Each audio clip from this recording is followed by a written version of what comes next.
নমস্কার বন্ধুরা, বাঙালির ভুড়ি ভোজে আপনাদের স্বাগত। তো আজকে আমি বানাবো মুগের ডাল, নিরামিষ মুগের ডাল সবজি দিয়ে। তো মুগের ডালটা আমি ভেজে ভালো করে ধুয়ে নিয়েছি, আর এখানে আছে ঝিঙে আর নোটে শাকের দানা। তো এইগুলো দিয়ে আমি আজকে ডাল বানাবো।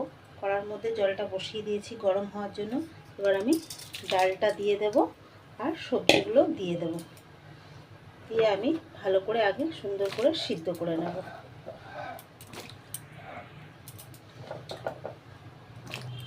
দিয়ে ভালো করে সিদ্ধ করে আমি তেজপাতা, শুকনো লঙ্কা, গোটা জিরে, আদা জিরে বাটা দিয়ে দিয়েছি। আর ডালটা আমি সিদ্ধ করে নামিয়ে নিয়েছিলাম। এর মধ্যে আমি নুন হলুদটা দিয়ে দিয়েছিলাম। তো ফোড়নটা আমার একটু ভাজা ভাজা হয়ে গেলে তেজপাতা দিয়েছি, শুকনো লঙ্কা দিয়েছি, গোটা জিরে দিয়েছি আর আদা জিরে বাটা দিয়েছি। কারণ এটা আমি একটু ভাজা ভাজা করে নেব।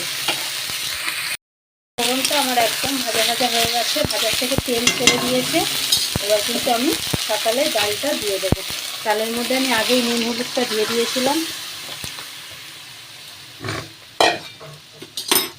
আর অল্প সামান্য একটু মিষ্টিও দেবো। নিরামিষ ডালে একটু মিষ্টি না দিলে টেস্ট ভালো হবে না। তো দিয়ে আমি এটা একটু ফুটতে দেবো, তারপর আমি এটাকে নামিয়ে নেব। তো এই যে দেখুন, আমার কিন্তু ডালটা একদম হয়ে গেছে। এবার আমি এর মধ্যে অল্প একটু ঘি দিয়ে নামিয়ে নেব। নিরামিষ ডাল, এর মধ্যে কিন্তু ঘি দিলে টেস্টটা একদম অন্যরকম হয়ে যাবে।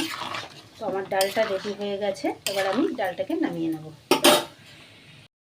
তো ডাটা ঝিঙে দিয়ে আমার ডাল একদম রেডি হয়ে গেছে। তো আপনারা চাইলে এইভাবে অবশ্যই একবার বানিয়ে খেয়ে দেখতে পারেন। খেতে কিন্তু নিরামিষ দিনে ভালোই হবে। তো রেসিপিটা যদি ভালো লাগে লাইক, কমেন্ট, শেয়ার, সাবস্ক্রাইব করবেন।